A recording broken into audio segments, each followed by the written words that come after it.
Hello and welcome everyone. Thank you for tuning in to CCDC Short, where our goal is to deliver critical information on hot topics for your business in 5-minute interviews with experts.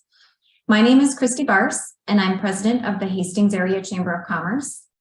CCDC is the Chamber Coalition of Dakota County, representing 5 chambers, 6 cities, and over 1,500 member businesses.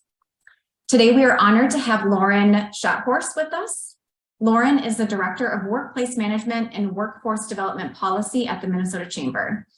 She is here to answer questions on the mandated paid leave proposals being heard at the legislature and what businesses should know about them. Thanks for joining us today, Laurn. Of course, glad to be here. Thanks for having me. Yes. All right. Well, we are on the clock, so let's get started with our very first basic question. What are, in a very brief overview, the paid leave mandates being proposed? Sure. And there are 2 big ones that are moving right now. They've already passed a number of committees in both the House and the Senate at the Minnesota legislature. So it's really critical that you're aware of these, the details of them. And then I'm so glad you're bringing me on today to talk through about what you can do to help educate your legislators about the scope and impact of these proposals. It's important to take them together as well. So they are individual proposals, but they're both moving. So we have to assume that they are going to be prioritized and passed together. The first is Senate File 34 and House File 19. This is the statewide paid sick and safe time mandate. So this is similar but not identical to ordinances passed locally in Minneapolis, St. Paul, Duluth, and soon to be Bloomington, folks might have heard about. And these are paid leave mandates that say employers must offer a certain amount of time. The accrual method in the proposals generally are 1 hour earned for 30 hours worked, up to 48 hours annually, with a carryover accrual of up to 80 hours. So if you spread it out to the second year, you could be looking at an up to 80-hour paid leave mandate for businesses. And this is for fully paid time off for routine or minor illnesses, issues relating to stalking and sexual assault, school closures, and a number of other listed reasons. Something to consider too, this bill does not preempt the local ordinances, nor does it explicitly prohibit local jurisdictions from adopting policies that go beyond what the state is proposing. So we talk a lot about the concern of a patchwork approach. This would still maintain that patchwork approach for employers with employees in Minnesota. The other bill is Senate File 2 and House File 2. This is the 24-week paid family and medical leave mandate. It's a nearly $1 billion annual payroll tax increase on the business community, financed by a now 0.7% per employee payroll tax assessed on employers, which, in addition to funding the benefits, would be used to establish and support a new state agency with over 300 full-time employees necessary to administer the program. And importantly, these 2 programs are, again, in addition to each other, so they are stackable. I'm happy to go into the specific details of the paid family medical leave program more broadly if you'd like, but as a short overview, those are the 2 proposals that are tracking on paid leave right now. Yeah, no, and just to be respectful of everyone's time, I know we'll talk about where businesses can find out more towards the end, but I appreciate that overview. And now I think we want to know who in the business community will be impacted by these mandates. Everyone will be. So the way to think about it is these are benefits conferred to individual workers. So if you are an employer that has an employee, you will be covered by these proposals.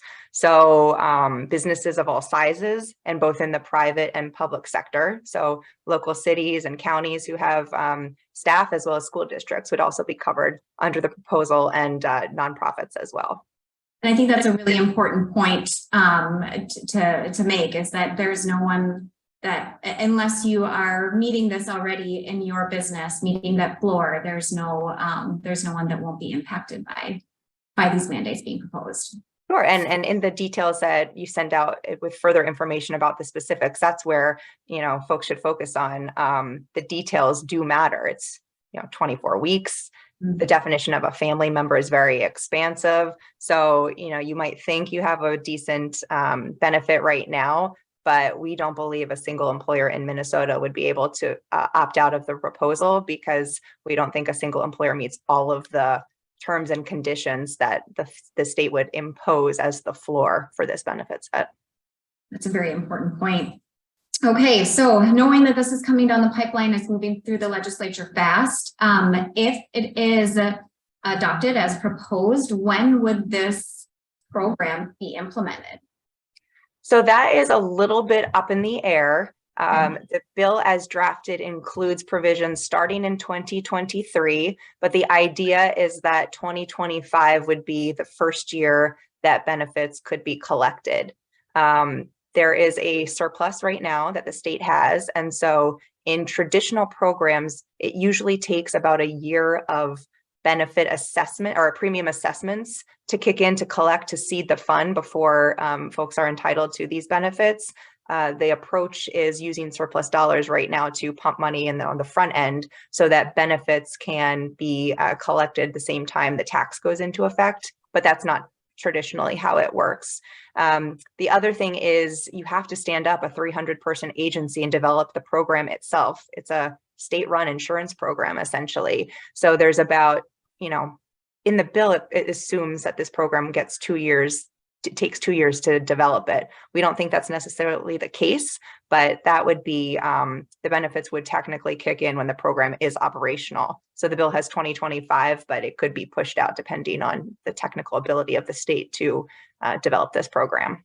Okay, and I'm going to go off script just real quickly because I know this is an important question, but knowing that this is it will be a government-run state agency insurance program, will the claims be submitted then to the state, or how will that process work?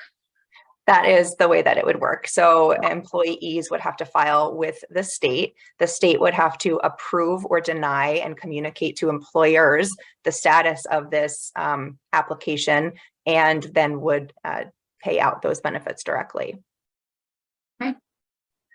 All right, so we've covered a lot of information in a short time, and I know that those who have tuned in are going to have more questions. So where can businesses find more information?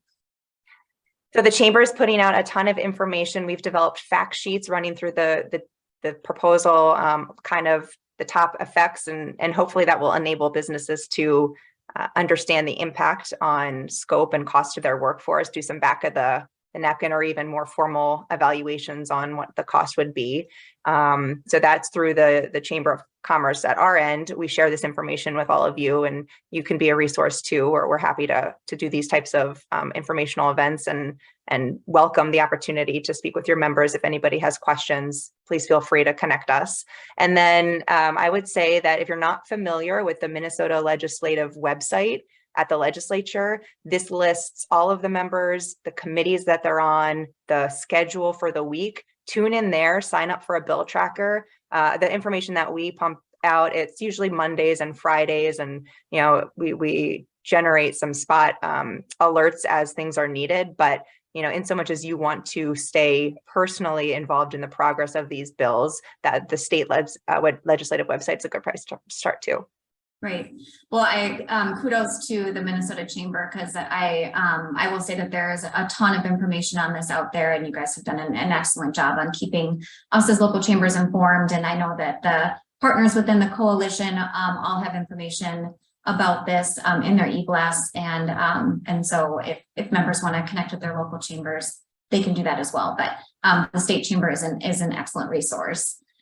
Okay, so our final question, now what? Now the businesses know that this is coming down the pipeline, what do you recommend? What can they do? Please reach out directly to your legislator. This is going to be so key. I think, if you are just talking with folks, paid leave sounds like a great topic. Our businesses, over 80% of chamber members and offer paid leave in some form, so it's an attractive benefit. And it's something that sounds good, but the devil really is in the details. And so I'm not sure that with so many new legislators out there, everybody knows specifically the scope and the cost of this program.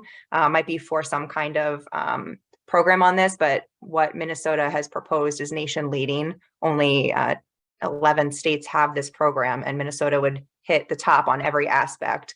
So, educating your legislators about the specifics will be key, and also how it impacts your business, your operations, your community. I'm happy if you need, it's daunting to talk to a legislator sometimes, or even testifying. That's a great other way to get involved. Happy to coach or talk you through some of these things. It's not as scary as it seems, because you're in the community, you're supporting your town, your local sports teams, you're hiring and employing people. So you do have a great story to tell, and how you run your business currently, and the benefits you're offering and the care you take for your employees should not go without notice. And if you look at how this bill would change how you run your business, and your potential for future growth in Minnesota being at risk, I think legislators on a one-on-one basis will be really open to hearing that message, and hopefully looking to make this bill a little bit more workable for their local communities. So please reach out now and do it often. Great. Yeah, I would agree with that. Well, thank you, Lauren, for such important information on this very robust and complicated topic. I know you're extremely busy these days, so I really appreciate you taking the time to do this CCDC short with us. And in closing, I'd like to thank the partnering chambers who put programs like today's CCDC short on. Shout out to Apple Valley, Burnsville, Lakeville, Hastings, and the River Heights Chamber of Commerce. And thank you to all of you for tuning in.